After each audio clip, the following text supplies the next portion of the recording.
یہ جتنے بڑے بڑے سرمایہ دار نظر آتے ہیں نا، ملوں کے مالک ہیں، کارخانوں کے مالک ہیں، کوٹھیاں ہیں، بنگلے ہیں، کاریں ہیں، حشم ہیں، خدم ہیں، نوکر ہیں، کیا کریں؟ بظاہر دیکھنے میں کیا لگتا ہے، لیکن اندر سے ٹٹول کے دیکھو تو ان کی اتنے مصائب کا شکار ہیں کہ حد و حساب ہی نہیں، بہت ہی مصائب کا شکار ہے۔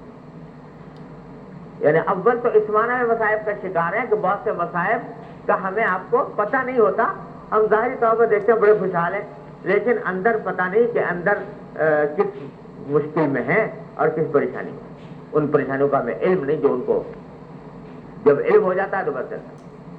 میں آپ سے کیا عرض کروں کہ پتہ نہیں کتنے ایسے لوگ مجھ سے رجوع کرتے ہیں، پتہ ہے مجھے ان کے حالات کا، کہ عام آدمی دیکھ کے یہ معلوم ہو کہ یا لیتنا مثل ما اوتی قارون، سمجھے آپ؟ بالکل اتنا کہ اتنی زبردست، انہ لذو حظ عظیم، یہ تو بڑا خوش نصیب آدمی ہے، اتنے اس کے اللہ نے اس کو یہ کچھ دیا ہوا ہے۔ واقعی اگر ظاہری اعتبار سے دیکھے آدمی، یعنی ایسے آدمی کی بات ایک بتاتا ہوں کہ جس کی فی گھنٹہ آمدنی جو ہے وہ لاکھ کے قریب ہوگی، فی گھنٹہ، سمجھا؟ ایسا جو آدمی دیکھ کے ایک گھنٹے میں 1 لاکھ روپے مل رہے ہیں، اور دنیا میں کوٹھیاں بکھری ہوئی ہیں، ایک جگہ نہیں، یعنی کہاں کہاں، اور کارخانے اور جناب کمپنیاں اور یہ وہ سب کچھ۔ اور میں قسم کھا کر آپ سے کہتا ہوں کہ اس شخص کی گھر میں جھانک کے دیکھو، اگر پتہ چلے تو اس کی بیوی آ کے مجھ سے یہ کہتی ہے کہ یہ سب میرے لیے عذاب ہے، یہ سارا مال، اور مجھے کہ جھوپڑی میں ہوتی اور دال روٹی کھاتی تو 1000 درجے بہتر تھا اس مال دولت کے مقابلے، سمجھا؟ دیکھنے والے یہ دیکھ رہے ہیں، اندر یہ حالت ہے۔ اور اکثر لوگوں کو آپ یہ دیکھیں گے، اگر قریدو اندر سے اور جھانک کر دیکھو، ٹٹولو اور حالات کی جستجو کرو تو پتہ چلے گا کہ راحت جس چیز کا نام ہے وہ حاصل ہے۔ ارے بھائی پیسہ مل گیا تو پیسے سے کیا حاصل اگر راحت نہ ملی، اگر آرام نہ ملا، اس میں ہے۔ اور اگر بالفرض سمجھ لو کہ اس قسم کی کوئی پریشانی جیسی میں بتا رہا ہوں نہ بھی ہو، تو یہ دنیا کی طرف جو ہے یہ مستقل عذاب ہے۔ کیوں؟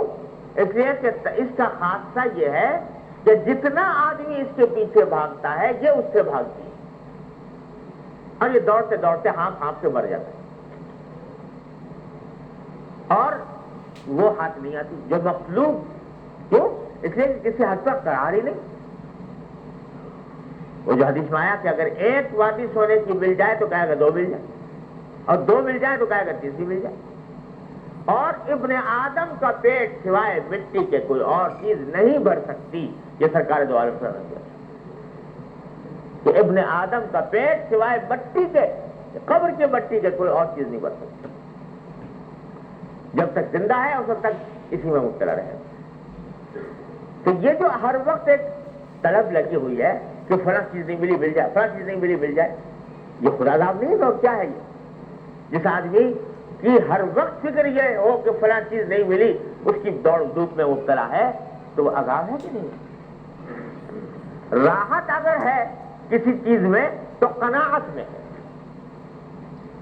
راحت اگر ہے تو قناعت میں ہے کہ جو اللہ تبارک و تعالیٰ نے اپنے فضل و کرم سے حلال ذرائع سے مجھے عطا فرمایا ہے، الحمدللہ میرے لیے وہ کافی ہے،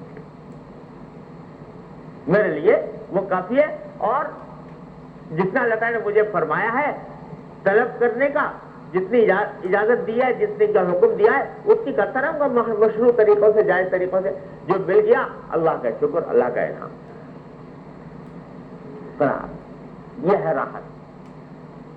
تو طلب دنیا جو ہے اس کے ساتھ قناعت کبھی جمع نہیں ہوتی.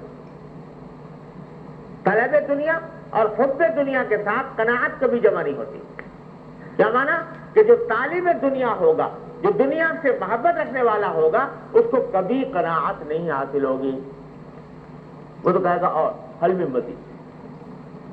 اور جو طالب دنیا نہیں ہے، ٹھیک ہے بھائی، دنیا بھی ایک ہماری زندگی کا حصہ ہے، اللہ تعالیٰ نے ہمارے دل میں کچھ فرائض عائد کیے ہیں، اس کے مطابق ہم کر رہے ہیں، تو لیکن محبت اور طلب اس درجے کی نہیں ہے، تو اس کے نتیجے میں قناعت اللہ تعالیٰ فرمائیں گے.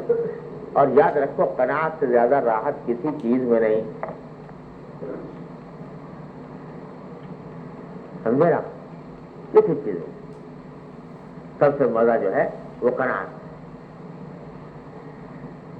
اگر فرض کرو ایک آدمی جو ہے وہ دال روٹی پر گزارا کرتا ہے، لیکن دل مطمئن ہے اس کا کہ الحمدللہ میرا جو کچھ مجھے مل رہا ہے حلال ہے اور میرے لیے مناسب ہے اور ٹھیک ہے، مجھے اسی میں مزہ ہے. ایک وہ ہے آدمی، اور ایک وہ ہے جو بغیر قربہ اور دنیا کی ہزار نعمتیں، مگر دل میں کانٹا لگا ہوا ہے کہ یار یہ تو کچھ ہے نہیں، وہ ملے جو فلاں کو ملنا، وہ نعمت ملے جو فلاں کو ملی ہوئی ہے، ویسا گھر ہو جس کا جیسے فلاں کا ہے، ویسی کار ہو جیسے فلاں کی ہے، ویسا ہر وقت دل میں یہ کانٹے لگے ہوئے ہیں. بتاؤ راحت میں کون ہے؟ ظاہر ہے کہ وہ شخص کہ جس کا دل مطمئن ہے کہ الحمدللہ جو مجھے اللہ تعالیٰ نے تب فرمایا میرے لحاظ سے وہ. تو میں دوسروں کو کیا دیکھوں کہ دوسرے کے پاس کیا ہے؟ مجھے اللہ نے جو کچھ دیا ہے وہ ٹھیک. ہمارے حضرت واجب جی باتیں فرماتے تھے. ایک حضرت کا ہمارے شعر ہے بڑا مزے کا، وہی تو بڑا مزہ آتا ہے پڑھنے. اللہ حضرت فرماتے تھے، شعر میں کہتے ہیں کہ مجھ کو اس سے کیا غرض، کس جام میں ہے کتنی میں. مجھ کو اس سے کیا غرض، کس جام میں ہے کتنی میں، میرے پیمانے میں لیکن حاصل میں خانہ ہے. میرے پیمانے میں لیکن حاصل میں خانہ ہے. جو اللہ تعالیٰ نے مجھے دے دیا میرے پیمانے میں، سارے میخانے میں میرے لیے تو حاصل میخانہ وہ ہے، وہ نعمت ہے، اور اس کا میں شکر ادا کرتا ہوں اور اسی پر مطمئن ہوتی ہوں.